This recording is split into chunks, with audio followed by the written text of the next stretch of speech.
Hello everyone, this is the Kia EV3 Earth Edition with the big battery, and I had the joy to spend 2 weeks with it, and I drove around 1200 kilometers. And today it's time for my personal likes and dislikes. Do you want to charge for free? Of course you do. And how can you do that? With Encharge. Encharge is an app that when you rate the charger and you tell the charging provider if everything is okay, if there's something wrong, if on the location it's dirty or something, they are so grateful that Encharge is giving you kilometers and stars, and with this you can charge for free. So check the link in the description below and get 20 kilometers for free if you sign up. Let's start with what I like. The car overall is good. It's not bad. You get enough space in the car, in the trunk. You have a tiny little frunk. You have a second floor in there that's really big. In the rear seats, I think it's enough space, and in the front seats overall as well. And it drives okay. Yes, it's front wheel drive. We're gonna get to this later. 200 horsepower with a big battery. It's not extreme acceleration or anything, but it's okay. And at top speed, 170 kilometers an hour, it still drives pretty okay. Regenerative braking is amazing. We have 3 different levels, 0 to 3, and then iPedal, and it remembers that on the startup. So whatever you had set in there, even iPedal, when you start driving after a few seconds, it says here iPedal and it's activated, and you can adjust it with the pedal shifters. And when you have it in iPedal, you have very strong regen, 1 pedal driving, and it brings you to a standstill, even if it's fully charged. No problem at all. It's really great regen. Also, what's great from the startup is that you can turn off and adjust 2 things that for me personally are always annoying. It's lane assist and speed limit warning that EU regulation says you need to have. When you press long the mute button, the speed limit warning is off, and when you press long the steering assist button, lane assist is off. Awesome. And if you want to get to your assist system, if there are other things that are annoying, you can put it on the favorite button. There's a favorite button here and there's a favorite button here. The consumption of this car is also okay. I mean, when you look for the front, it looks like a tank. So like the EV9, but not as big. But consumption was pretty okay for an SUV. And then you think, okay, it only can charge with 130 kilowatt peak. It's an 80 kilowatt hour battery, takes 30 minutes, 10 to 80%. Oh my God, that's horrible, blah, blah, blah.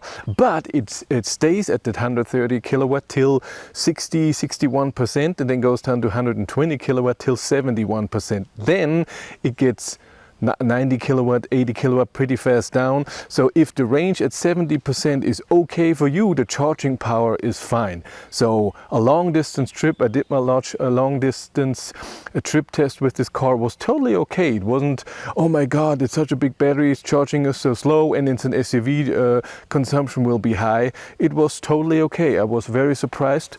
Good job, Kia.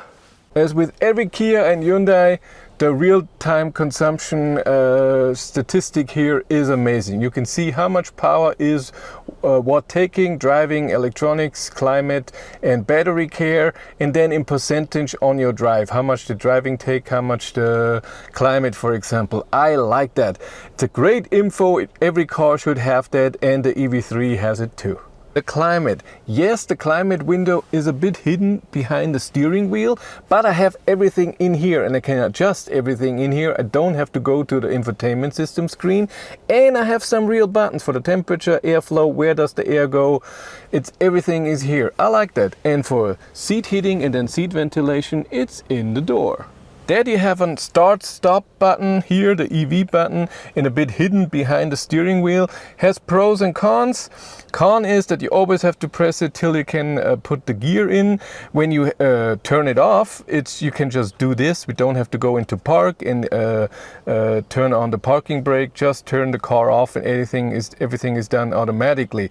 The good part is you can leave everything on, climate, I don't know, seat heating, music, and get out of the car and close the door for a second without having to turn off the car. You get a beep, a warning, but you can still do it. Let's get to the negative. In this car, in the Earth Edition, which is the middle feature package, you can have a lower one and you can have the GT line, which has everything. In this configuration, these seats, they're not great. I find them a bit hard and not extremely comfortable. So there are other cars for the same price or lower price that have better seats. I'm not the biggest fan. And also I'm missing here that I can put stuff. Yes, there's a lot of room down there. For whatever reason I can move this. I don't know what for. But maybe if you have to press those buttons a lot, but that's how it is. And also a very negative point for me, I have very long arms, but this steering wheel doesn't come out very far. And in this Kia, if I want to sit that my arms are not stretched like crazy, I have to put the back seat here very upright so I can reach the steering wheel nicely. And that's not a nice, comfortable position. We have 3 trips for our driving data since start, since last charging, and since last reset. And of course this you reset yourself. The charging is done automatically, but you can also reset it yourself. But the since start resets itself every time you stop the car and turn the car off. So when you go on a long distance trip and then you have to take a break, you go to the bathroom and turn the car off, this trip data is just gone. And it's extremely annoying, especially since the data that I showed you before, this here goes with the since start. So it's gone. So here we have 5 minutes, turn the car off, turn the car on, and it's reset. And then my data in here is also reset, and that's really annoying. The drive modes, they improved on how the car reacts when you switch through the drive modes. So before it was a lot of times that the position where your accelerator pedal is, the car reacts differently. It's different power in different drive modes. They improved on that, awesome. But if you have in the infotainment system set that in eco mode you want regen level 1, and you're driving in normal mode and you have regen level 3, and you switch through and you go back to normal, it's then in 1 because you went through eco. You cannot go from normal to something else. You always have to switch through every drive mode that you have. So if you need a different regen level in different drive modes, that's a bit annoying. One thing I noticed that is a tiny bit annoying, it's this thing here. So this is filming you and looking at your eyes if you're paying attention. And it's very sensitive. So if you're looking on the road but your eyes just go for 2 seconds to the right because there's a car or I don't know what, it starts beeping at you, hey, you're not paying attention to the road. And that's why I have my favorite button here for assist system, and I go to this and turn it off. Because annoying. And now we get to the most negative thing for me about this car, and it's a very personal taste. Everyone is different. I just don't like it at all. It's the front wheel drive. This is so outdated for me. Maybe it's better in the snow. I have no idea. We don't have a lot of snow. I don't drive in a lot of snow here where we live. But this front wheel drive with only 150 kilowatt, 204 horsepower. When I drive, when it's a bit wet and I floor it, I get spinning wheels with 200 horsepower, and I get a lot of torque steer so that the steering is feeling the power and moving around.